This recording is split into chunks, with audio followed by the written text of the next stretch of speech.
안녕하세요. 오늘도 서연살롱을 찾아주셔서 감사합니다. 서울에서 직장 생활을 하고 있는 30대 여성이에요. 저는 얼마 전에 이직을 했어요. 8년 넘게 다닌 직장을 떠난다는 건 많이 아쉬웠지만 그래도 제 능력을 인정해주는 곳에서 일하고 싶어서 어려운 결심을 하게 되었어요.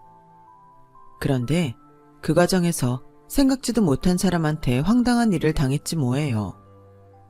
자기가 돈 있는 집 딸이라고 평소 저를 깔보던 동서가 바로 그 주범이었어요. 결혼 생활을 해보신 분들은 아시겠지만 고부간의 갈등만큼이나 며느리 간의 갈등도 무시 못하잖아요. 저 역시 동서와 사이가 그닥 좋지 않은 편이에요. 사업을 크게 하는 부잣집 딸인 동서와 달리 저는 그렇지 못한 집안 딸이라서 친정 형편 때문에 부딪히는 일이 꽤 많았거든요. 그래서 지금은 서로 얼굴도 안 보고 살고 있어요.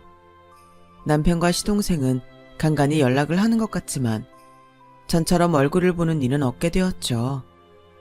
처음엔 저 때문에 멀쩡한 형제를 갈라놓는 게 아닌가 미안하기도 했어요. 그런데 남편도 그동안 시동생 내외한테 쌓인 게 많았는지 저 아니어도 언젠가 이런 관계가 됐을 거라고 하길래 지금은 미안한 마음은 전보다 덜한 편이에요. 저는 친정 부모님한테 그리 사랑을 받지 못하고 컸어요. 아빠는 일 때문에 너무 바쁘셨고 엄마는 저보다는 당신 인생이 중요한 분이었거든요. 아빠랑 엄마는 대학 선후배 사이로 학교에서 유명한 CC였지만 양가 부모님이 결혼을 반대하는 바람에 헤어지게 됐었대요.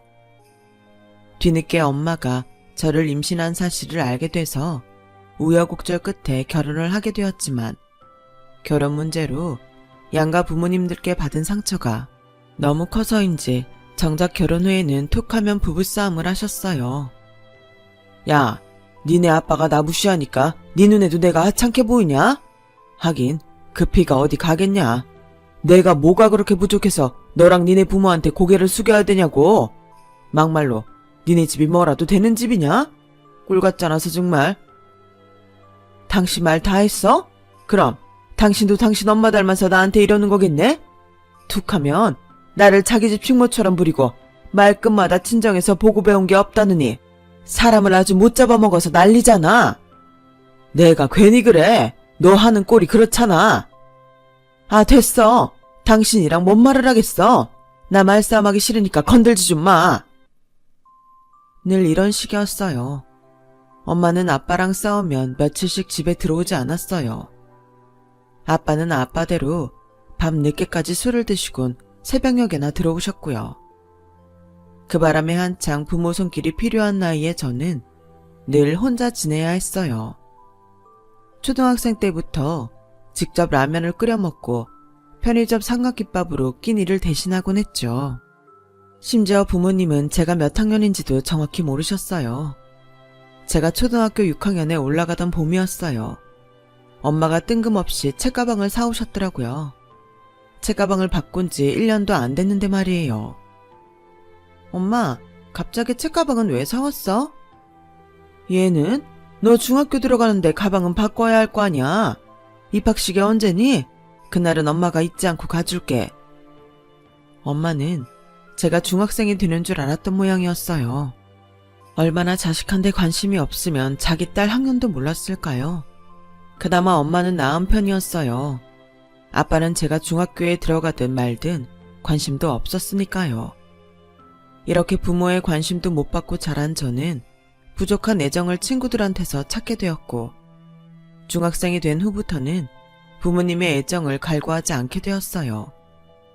그저 저를 먹이고 재워주는 분들, 그 이상도 이하도 아닌 관계로 생각하게 되었죠.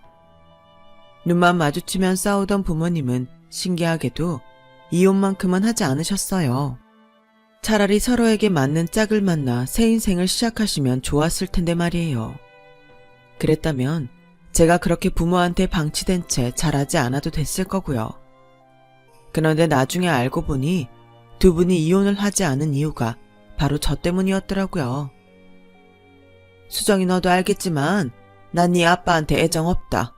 그저 너 결혼할 때까지 부모로서 책임을 다하려고 버티고 사는 거야. 너 결혼하면 바로 이혼할 생각이다. 기왕 책임지는 거 나한테 신경 좀 써주지 그랬어. 난 고아도 아닌데 엄마도 아빠도 없이 자란 느낌이거든. 엄마는 제 말에 적잖은 충격을 받았는지 아무 말도 못 하셨어요. 저도 말을 뱉어놓곤 약간 후회를 하긴 했죠. 하지만 자신이 이혼을 안고 사는 걸 제 탓으로 돌리는 엄마를 보니 심통이 나서 입을 다물 수가 없더라고요. 그래서 엄마가 가슴 아파할 줄 알면서도 뾰족하게 나리선 말을 해버린 건데 엄마가 웬일로 사과를 하는 거예요. 그래, 미안하다. 엄마가 못나서 널 챙겨주지도 못했어. 대신 넌 부모한테 못 받은 사랑 네 남편한테 다 받고 살아. 그러니까 네 아빠 같은 사람 만나지 말고 널 아끼고 사랑해줄 수 있는 사람을 만나 행복하게 살라고. 그게 엄마 소원이다. 엄마의 바람 때문인지 저는 누구보다 저를 아껴주는 남자를 만나게 되었어요. 비록 부모 복은 없어도 남편 복은 있다는 말을 들을 정도로 좋은 사람이었죠. 남편과 제가 만난 건 제가 입사한 첫 직장에서였어요. 당시 대리였던 남편은 제 직속 사수였는데 유능한 데다 일처리가 확실한 사람이었어요. 회사에서는 일 잘하기로 소문난 사람이었죠. 거기다 인물도 좋고 매너도 좋아서 여직원들한테는 특히 인기가 좋았어요. 저 역시 입사 초부터 남편을 마음에 둘 정도였어요. 하지만 남편은 회사 내에서 일 외에는 여직원들과 엮이기 싫었는지 철벽을 치는 것 같더라고요. 그래서 더 여자들의 마음을 안달하게 했지만요. 남편과 입사 동기인 한 여자 대리님이 그러는데 남편은 입사 때부터 철벽남으로 유명했다더군요. 그 인물에 실력도 있어서 입사 초부터 인기 절정이었지. 근데 여자들한테 절대 틈을 안 줘. 그래서 한때 성 정체성을 의심하기도 했다니까. 여자 대리의 말에 다른 여직원도 맞장구를 쳤어요. 저도 그 소문 들은 적 있어요. 그게 사실이라면 정말 아깝다. 저런 멋진 남자를. 남편 밑에서 일하는 저로서는 그 말이 충격으로 다가왔어요. 사심까지 섞인 상태였기에 더더욱 그랬죠. 그런데 얼마 가지 않아 그 소문이 오해였다는 걸 확인할 수 있었어요. 그날은 제 생일이었는데 하필 야근이 잡혀서 퇴근도 못한 채 회사에 남아있게 됐어요. 다들 돌아가고 저는 남편과 둘이 사무실에 남게 되었죠. 생일 케이크는커녕 시간이 없어서 저녁도 샌드위치로 대충 때운 상태였어요. 9시가 훨씬 넘어서야 일이 어느 정도 끝이 났고 늦은 퇴근을 하게 되었어요. 이수정 씨, 내가 집까지 데려다 줄게요. 아니에요, 대리님. 아직 전철도 다니는데 그러실 거 없어요. 내가 걱정이 돼서 그래요. 그러니까 내 차 타고 가요. 그날따라 남편은 평소와 다르게 고집을 부렸어요. 그렇게 남편 차를 타고 집으로 향했는데 집 앞에 도착해 내리려고 하자 남편이 차 뒷자리에서 뭔가를 꺼내더라고요. 꽃다발과 선물 상자였어요. 차 안에 오래 둔 탓에 꽃은 좀 시들었지만 그런 건 상관없었어요. 남편이 내게 줬다는 게 중요하니까요. 아까 점심시간 때 사다 놓은 거라 많이 시들었네요. 미안해요. 싱싱한 꽃으로 주고 싶었는데. 수정씨, 생일 축하해요. 꽃다발을 받아드는데 심장이 쿵쾅거려서 내 심장 소리가 밖에 들리지 않을까 걱정이 될 정도였어요. 그리고 이건 선물이에요. 수정씨한테 어울릴 것 같아서 샀어요. 생일날까지 야근시킨 사수라서 미안해요. 남편이 건넨 작은 상자에는 목걸이가 들어있었어요. 그 목걸이를 보자 순간 울컥하더라고요. 내 부모조차도 기억하지 못하는 생일을 내가 짝사랑하는 남자가 챙겨준 것도 고마운데 날 생각하며 선물까지 골랐다니 가슴 뭉클했거든요. 그래서 붉어진 눈시울로 고맙다고 했더니 남편이 당황하며 그러더라고요. 미안해요. 사실은 오늘 수정씨 생일인 거 알고 일부러 야근 잡았어요. 하루 종일 같이 있고 싶어서. 나 못난 놈이죠. 저랑 눈도 마주치지 못한 채 수줍은 고백을 하는 남편을 보니 가슴이 벅차올랐어요. 그래서 남편 얼굴에 뽀뽀를 해버렸죠. 그 뽀뽀를 시작으로 우리는 서로의 마음을 확인할 수 있었고 연인 사이로 발전하게 되었어요. 남편은 다른 여자들한테는 철벽나무로 통했지만 저한테는 세상 둘도 없는 로맨티스트였어요. 솔직히 그래서 더 좋더라고요. 나만 보고 나만 사랑하는 남자니까요. 남편은 일도 사랑도 최선을 다하는 사람이라서 동기들에 비해 승진도 엄청 빨랐어요. 저 역시 남편 밑에서 열심히 일을 하다 보니 여자임에도 남자 동기들보다 빠른 승진을 할 수 있었죠. 일도 사랑도 잘 진행되었지만 어느 순간부터 고민이 생기더라고요. 아무리 감정을 숨긴다 해도 사랑에 빠진 남녀는 어디가 티나도 티가 나는 법이었거든요. 어느 순간부터 남편과 제가 사귄다는 소문이 돌기 시작하더니 급기야 부장님이 저희들을 회의실로 호출하셨어요. 저희 회사는 사내 연애를 금지하는 분위기라 저는 겁이 났어요. 그러자 남편이 그러더군요. 괜찮아, 떨 거 없어. 내가 연차도 있고 직급도 자기보다 높으니까 이직하는 게 더 수월할 거야. 그러니까 자기는 걱정 말고 회사에 남아. 싫어. 내가 이직할 거야. 자기는 여기서 인정받고 있잖아. 난 아직 여기서 미뤄놓은 것도 없고 다른 회사 가서 시작해도 되는 입장이니까 자기가 남아. 회의실에 들어가기 전에 우리는 누가 퇴사를 할지 정했어요. 남편은 끝까지 저를 위해 자기가 퇴사를 하겠다고 우겼지만 현실적으로 봤을 때 제가 나가는 게 맞는 것 같더라고요. 회사에서도 그러길 바랄 거고요. 결정을 내리지 못한 상황에 회의실에 들어가게 된 우리는 부장님으로부터 뜻밖의 제안을 들었어요. 자기가 곧 회사를 차릴 예정인데 우리 둘을 스카우트하고 싶다는 말이었죠. 여기서는 사내 연애를 할 수 없지만 자기는 그런 건 상관없다면서 같이 일해보자고 말이에요. 부장님은 회사 내에서도 일 잘하기로 유명한 사람이었어요. 그 업계에 인맥도 많고 집안에 돈도 많은 터라 솔직히 따로 자기 사업체를 꾸려도 잘해나갈 것 같은 사람이었죠. 하지만 그렇다고 해서 안정된 직장을 그만두고 따라 나가기에는 위험 부담이 컸어요. 그래서 일단 며칠 고민할 시간을 달라고 하고는 회의실을 나왔어요. 수정아, 나 부장님 따라가고 싶어. 어쩌면 이게 나한테 온 기회인지도 몰라. 미쳤어? 그러다 그 회사 잘 안 되면 그땐 어쩔 건데. 그땐 이직하지 뭐. 어차피 이번에 회사에 우리 관계가 알려지면서 이직할 생각했었으니까. 수정아, 나 한 번만 믿어줘. 응? 일에 누구보다 열의가 있는 남자가 자신에게 찾아온 기회를 잡아보겠다고 하는데 더는 말릴 수가 없었어요. 결국 남편은 부장님을 따라 회사를 나갔고 저는 회사에 남게 되었어요.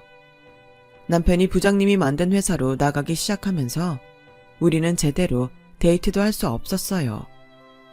신생회사는 생각보다 할 일이 많았고 인력심이 많은 부장님과 남편은 몸을 사리지 않고 평일과 주말할 거 없이 일에 매달렸거든요. 그 덕에 회사는 1년이 지날 무렵 굵직한 계약을 따내게 됐고 성장 가도를 달리기 시작했어요. 부장님이 그 업계에 인맥이 두터운 덕도 한몫했죠. 그렇게 남편이 회사를 옮긴 지 1년 반쯤 지난 어느 날 남편이 제게 청혼을 했어요. 이제 회사도 조금씩 안정을 찾기 시작했으니 더는 결혼을 미루지 않겠다고 말이죠. 기다려왔던 순간이었기에 저는 흔쾌히 남편의 청혼을 받아들였어요. 저희 부모님은 남편에 대한 간단한 호구조사를 끝으로 승낙을 해주셨어요. 그런 부모님의 태도에 솔직히 서운하더라고요. 내가 누구를 데려왔어도 별 생각 없이 승낙해줬을 것 같았거든요. 저한테 관심이 없으니까요. 그런데 그게 아니었더라고요. 아빠는 저한테 남편이 다니는 회사를 들은 순간부터 주변의 수소문에 그 회사에 대해 알아보았던 모양이었어요. 그리고 사내에서 제 남편의 평판에 대해서도 말이죠. 그리고는 저 몰래 제 남편을 불러 저를 잘 부탁한다는 말씀을 하셨대요. 난 수정이한테 못난 아빠예요. 내 딸은 부모 손이 아니라 지 손으로 스스로 자라내거든요. 우리 부부가 사이가 안 좋아서 딸아이한테 상처도 많이 입히고 외롭게 만들었어요. 우리가 못 채워준 부모 사랑, 남편 사랑으로 채워지면 고맙겠어요. 뒤늦게 남편을 통해 그 얘기를 전해들은 저는 그제야 가슴속에 남아있던 오랜 상처를 조금은 달랠 수 있었어요. 그리고 얼마 뒤 저는 남편과 함께 시댁에 찾아갔어요. 평범한 가정인 저희 집 수준에 비해 시댁은 중산층 이상의 재력을 가진 집이었어요. 아버님이 대기업에서 임원까지 지내신 덕에 생활 수준이 제 친정에 비해 확실히 높더라고요. 아버님은 대기업 임원 출신 아니랄까봐 저를 대하는 태도 역시 회사 내 임원 같았어요. 포커페이스를 한 채 거리감은 있지만 예의를 지키는 선에서 저를 대하시더라고요. 반면 어머님은 생각이 얼굴에 그대로 드러나는 분이셨어요. 내 아들이 총대 메고 회사를 그만뒀다는 거 알았을 때 정말 화났어요. 아니, 그런 경우엔 여자가 나가는 게 맞지 않나? 제게 따지듯 묻는 모습에 움찔했는데 그때 아버님이 말을 막으셨어요. 당신 지금 뭐 하는 겁니까? 그 결정은 승준이가 내린 거예요. 당신이 끼어들 일이 아닙니다. 아버님의 말에 어머님은 더 이상 말을 하지 않으셨어요. 하지만 표정은 잔뜩 화가 나 있었죠. 그래요, 어머니. 수정이가 그만두겠다고 하는 거 듣고 말린 게 저예요.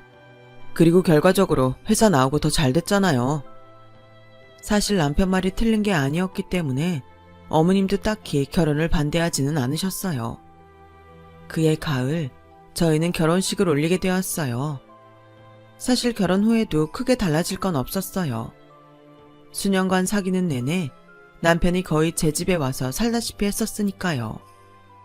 달라진 거라고는 전보다 집이 커졌다는 것과 신경 써야 할 가족들이 늘었다는 정도였어요. 아무래도 저를 온전히 마음에 들어 하시지 않는 어머님을 대하는 게 가장 껄끄럽더라고요. 그래도 남편과 아버님이 중간에서 중재를 해주는 덕분에 큰 탈 없이 지낼 수 있었어요. 그런데 그런 평화도 잠시, 시동생이 결혼을 하면서 상황이 변하기 시작했어요. 손아래 동서는 꽤 재력 있는 친정을 가진 사람으로 저와는 정반대의 사람이었어요. 옷이며 하다못해 핸드폰 케이스도 명품을 사용하고 차도 수시로 바꾸는 씀씀이 좋은 사람이었죠. 월급쟁이로 살아오면서 매달 월급 중 일정 부분을 저금하고 아껴 쓰는 생활이 몸에 밴 저와는 확실히 달랐어요. 넉넉한 가정에서 자란 사람이라 선물을 할 때도 손이 크더라고요. 특히 동서가 시어머니께 드리는 선물은 상대적으로 저를 초라하게 만들곤 했어요. 세상에, 둘째 너는 뭘 이렇게 비싼 걸 사왔니? 안 그래도 괴모임에 나갔다가 누가 200 든 걸 보고 탐나긴 했었는데 이걸 내가 갖게 되다니? 그래도 얘 다음부턴 이런 거 사오지 마라. 자꾸 네가 사다주는 이런 명품을 쓰다 보면 큰애가 사오는 싸구려 물건들은 눈에도 안 가잖니. 큰애 쟤는 싸구려에 길들여진 애라 물건 보는 안목도 없고 사오는 것마다 성에 안 차는 거 있지. 우리 둘째 며느리 없었으면 내가 어땠을까 몰라. 동서가 내민 명품백은 결국 제 흉으로 종결지어졌어요. 제가 어머님께 사드린 것들은 저한테는 비싸서 내 돈 주고 못하는 물건들이었는데 어머님께는 성에 안 차셨던 모양이에요. 하긴 중고 경차값에 달하는 백과 구두가 수십만 원에 불과한 제 선물과 비교나 되겠어요? 그래도 정성이 있는데 어머님은 그 부분은 쏙 빼고 계산기만 튕기셨죠. 어머님 생신이나 어버이날을 앞두고 제가 며칠 밤을 한숨으로 지새우는 걸 본 남편이 하루는 제게 그러더라고요. 너무 우리 어머니한테 맞추려고 노력하지 마. 당신을 제대로 봐주지 않는 사람한테 마음 다치고 신경 쓰지 말란 얘기야. 난 널 마음고생시키려고 결혼한 거 아니니까 선물은 내가 알아서 챙길게. 남편은 저를 위한다고 한 말이었지만 그렇다고 어떻게 손 놓고 있겠어요. 어머님은 당신 아들이 내미는 선물도 전부 제 탓으로 넘기실 게 뻔한걸요. 그래서 시댁에 갈 때마다 전전긍긍했는데 결과적으론 제가 비싼 선물을 하나, 남편이 백화점 상품권으로 선물을 가름하나 결과는 똑같더라고요.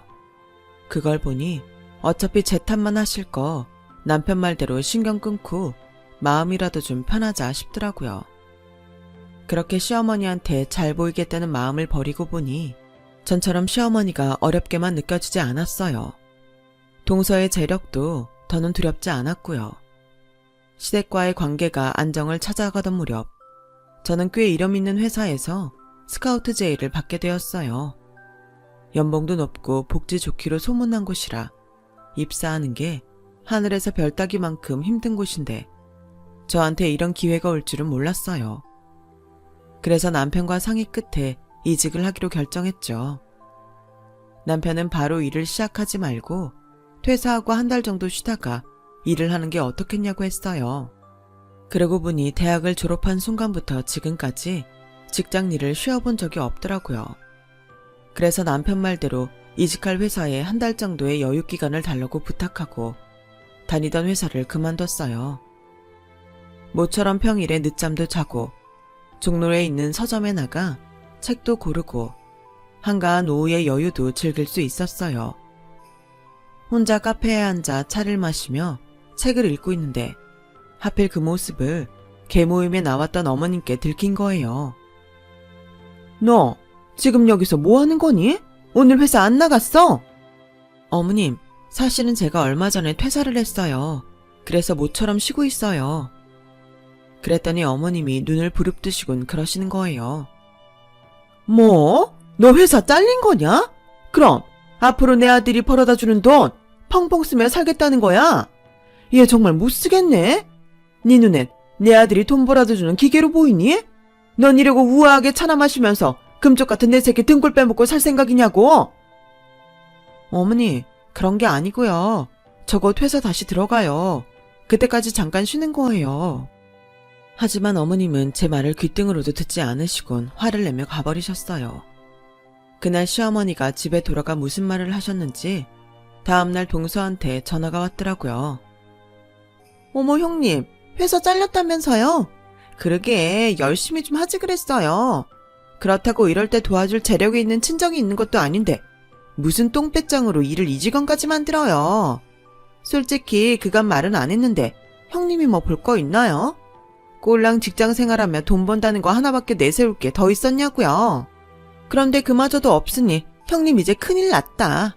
어머님이 아주 노발대발하시는데 이제 어째요? 동서, 지금 내 걱정돼서 전화한 거야? 아니면 나 열받으라고 전화한 거야? 그러자 동서는 깔깔거리며 웃더니 그러더군요. 형님, 참 속이 꼬였다. 없이 살면 다들 그래요? 왜 가난한 사람들은 죄다 속이 꼬여있나 모르겠네.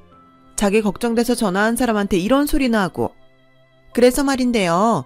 내가 형님 위해서 일 하나 줄까 하는데 해볼래요? 어머님이 형님 노는 꼴은 죽어도 못 보시겠다고 해서 내가 특별히 만든 자리예요.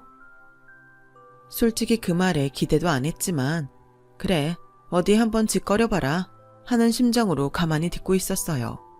그랬더니 글쎄, 형님, 내가 일당 5만 원씩 쳐줄 테니까 내 기사할래요? 힘든 건 없을 거예요. 나 태워서 피부 마사지 샵이랑 명품관 놀면서 내 백 좀 들고 다니면 되니까. 혹시 알아요? 기분 내키면 형님도 마사지 몇 번 시켜줄지?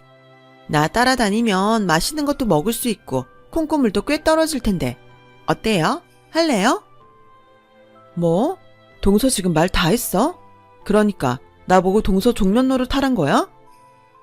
뭘 또 그렇게 꽈서 들어요? 수행비서라는 좋은 말 두고 천박하게 종년이 뭐야. 이래서 없이 산 사람들은 어디가 티나도 티가 난다니까. 그날 동서는 제 속을 온팡 뒤집어 놓고는 지 할 말만 끝낸 채 전화를 끊었어요. 그리고는 제 전화를 받지도 않았죠. 너무 억울하고 화가 나서 저는 남편이 돌아왔는지도 모른 채 울고 있었어요. 그랬더니 남편이 무슨 일 있었냐고 묻더라고요. 여보, 나 정말 더는 자기 집 사람들이랑 얼굴 볼 자신 없어. 나 정말 힘들어. 엉엉 울면서 자초지종을 얘기했더니 남편이 얼굴이 터질 것처럼 붉어져선 베란다로 나갔어요. 누구랑 통화를 하는지 한참을 화를 내던 남편은 저를 일으켜 세우곤 시댁으로 데리고 갔어요. 우리 부부가 도착하고 얼마 안 돼서 시동생 내외도 왔더라고요. 남편은 가족들을 다 모아놓은 자리에서 침착하게 말을 이어갔어요. 저 이 시간 이후부터 이 집에 발 안 들일 겁니다. 이 사람도 마찬가지고요. 남편의 폭탄 선언에 다들 벙찐 표정이었어요. 특히 어머님이요. 너 그게 무슨 소리냐? 집에 안 오겠다니 대체 왜? 몰라서 물으십니까? 어머님이랑 재수씨가 이 사달을 만들어 놓곤 저요 어머니 없이는 살아도 내 아내 없이는 못 삽니다. 그러니까 내 아내한테 함부로 하지 말란 얘기예요. 그리고 재수씨 내 아내한테 사과하세요. 어서요. 동서는 누나를 굴리며 난처한 표정으로 말했어요. 아주버님 제가 뭘 어쨌다고 이러세요. 몰라서 묻습니까? 그동안 재수씨가 한 짓 내가 모를 줄 알아요. 뒤에서 어머니한테 선물 퍼다 부으면서 내 아내 욕하고 다녔잖아요. 그냥 욕만 했습니까? 없는 일도 만들어 붙이고 하지 않은 말까지 섞어서 내 아내랑 어머니 사이 이간질했잖아요. 나 재수씨가 어떤 사람인지 다 알고 있어요. 내 대학 동기 와이프가 재수씨 고등학교 동창이라서 이미 다 들어안다고요. 그러니까 재수씨 실체 폭로하기 전에 내 아내한테 사과하란 말입니다. 그러자 동서는 얼굴이 하얗게 질려서는 입술을 덜덜 떨었어요. 나중에 남편한테 들어보니 동서는 학창시절부터 유명했더라고요. 부동산 투자로 갑자기 돈을 번 동선의 집은 동네에서도 유명했대요. 벼락부자 되더니 온갖 갑질은 다 하고 다녔던 거죠. 특히 동서는 평소 자기가 좋아하던 남학생과 사귀던 동급생을 엄청 괴롭혔던 모양이었어요. 돈으로 반 친구들의 환심을 사고 세력을 모아 동급생을 왕따시키고 그 남자친구까지 뺏었다더군요. 그래놓고 남자친구가 자기 손에 들어오자마자 바로 쳐버렸고요. 한마디로 남이 잘 되는 꼴은 못 보는 성격이었죠. 평소 제 남편이 저를 끔찍이 생각하는 걸 보고는 셈이 나서 그랬는지 제 남편한테도 선물 공세를 펼치며 제 흉을 봤었는데 남편이 그걸 가만둘 리가 없었죠. 그래서 그 일로 남편과 시동생 내외가 삼자대면까지 했었다나 봐요. 그런데 이번 일까지 터지고 나니 남편도 더는 못 참겠다고 나선 거였죠. 남편은 동서의 혓바닥에 놀아나 맏며느리를 구박했던 자기 어머니도 용서를 못하겠다고 떨쳐버렸고요. 온 가족이 모인 자리에서 추악한 실체가 밝혀진 동서는 성질을 내고는 혼자 가버렸어요. 그리고 저희 부부는 그날 이후 시댁과 연을 끊고 살고 있고요. 그 사이 어머님이 저희 집까지 찾아오셔서 미안하다고 사과를 하셨지만 남편도 저도 어머님 사과를 받아줄 생각이 없었어요. 그냥 떨어져 살다 보면 서로 미워하지는 않을 것 같다 생각했죠. 그렇게 시간은 흘러 저는 새로운 회사에 나가게 되었고 전 직장과 달리 여자라고 평가절하하는 일도 없고 윗사람한테 제 아이디어를 뺏기는 일도 없었어요. 한마디로 자기 능력에 따라 합당한 대우를 받으며 능력을 펼쳐나갈 수 있었죠. 입사하자마자 몇 개의 큰 사업을 성공리에 마친 저는 승진까지 하게 되었고 연봉도 많이 인상되었어요. 하루는 직원들한테 승진턱을 내려고 회사 근처 레스토랑을 찾았는데 거기서 오랜만에 동서랑 마주쳤지 뭐예요. 남편을 통해 동서가 그때 일로 아버님께 크게 혼나고 시댁에서 내쳐졌다는 얘기를 들은 터라 동서를 보는 마음이 편치는 않았어요. 그래서 못 본 척 넘어가려는데 기어이 동서가 저를 붙잡아 세우더군요. 꼴에 다시 취직은 했는 모양이에요. 그래봤자 쥐꼬리만한 월급 받는 월급쟁이겠지만 어때요? 지금이라도 내 밑에서 운전기사 해볼래요? 내가 형님 받고 있는 월급에 맞춰줄 테니까. 처음엔 그냥 지나칠까도 했는데 그랬다가는 이게 지가 이긴 줄 알고 희희낙낙 할 것 같아서 저도 맞서서 한마디 해줬어요. 동서가 내 연봉 맞춰줄 형편이 될까? 이제는 친정에서 지원도 안 해준다던데 가능하겠냐고. 웃겨 정말. 아무렴 내가 그 정도 돈이 없을까봐 그래요? 내 백 하나만 팔아도 형님 몇 달치 월급은 나와요. 글쎄, 난 아니라고 생각하는데. 내가 그 사이 좀 업그레이드가 돼서 말이야. 자, 이거 받아. 내 명함이야. 아, 동서는 집구석에서 빤빤히 노느라 명함 같은 건 없지? 하긴 평생 자기 손으로 돈 한 번 벌어본 적 없는 사람이니까 명함이 없는 게 당연하지. 동서, 그렇게 놀기만 하면 심심하지 않아? 이제 돈도 떨어져서 쇼핑도 잘 못할 텐데. 지난달에 서방님이 우리 그이한테 돈 빌려달라고 전화했더라. 아무짝에도 쓸모없는 여편네가 주제도 모르고 하도 카드를 긁어대서 카드값 막을 돈이 없다면서 말이야. 그러게 주제 파악 좀 하지 그랬어. 그리고 말이야, 내 연봉이 억이 넘거든? 그러니까 앞으론 내 앞에서 꼴값 떨지 말고 주둥이 닥치고 살아. 넌 네 부모 돈 없으면 아무것도 아니지만 난 내 능력만으로도 충분히 인정받는 사람이니까 너랑 나 비교할 생각도 말고. 알았지? 저는 담담한 표정으로 그간 쌓아뒀던 말들을 동서한테 던지고는 유유히 자리로 돌아왔어요. 멀리서 동서가 소리를 지르며 발악하는 소리가 들렸지만 그 소리는 곧 사라졌어요. 동서가 레스토랑 직원 손에 이끌려 쫓겨났거든요. 한때 마음의 상처를 받아가며 전전긍긍하던 시절이 있었지만 그 시련을 이겨낸 저는 제2의 전성기를 보내고 있어요. 누구보다 나를 아껴주는 남편과 제 능력을 인정해주는 회사에서 가슴 벅찬 사랑을 받으면서 말이죠. 여러분의 인생에도 저와 같은 인생 정성기가 펼쳐지시길 바랍니다. 지금까지 사연을 들어주셔서 감사합니다. 항상 건강하세요. 여러분, 사연 댓글에 응원과 현명한 조언 부탁드려요. 좋아요와 구독은 저에게 큰 힘이 됩니다. 오늘도 좋은 일 가득하세요.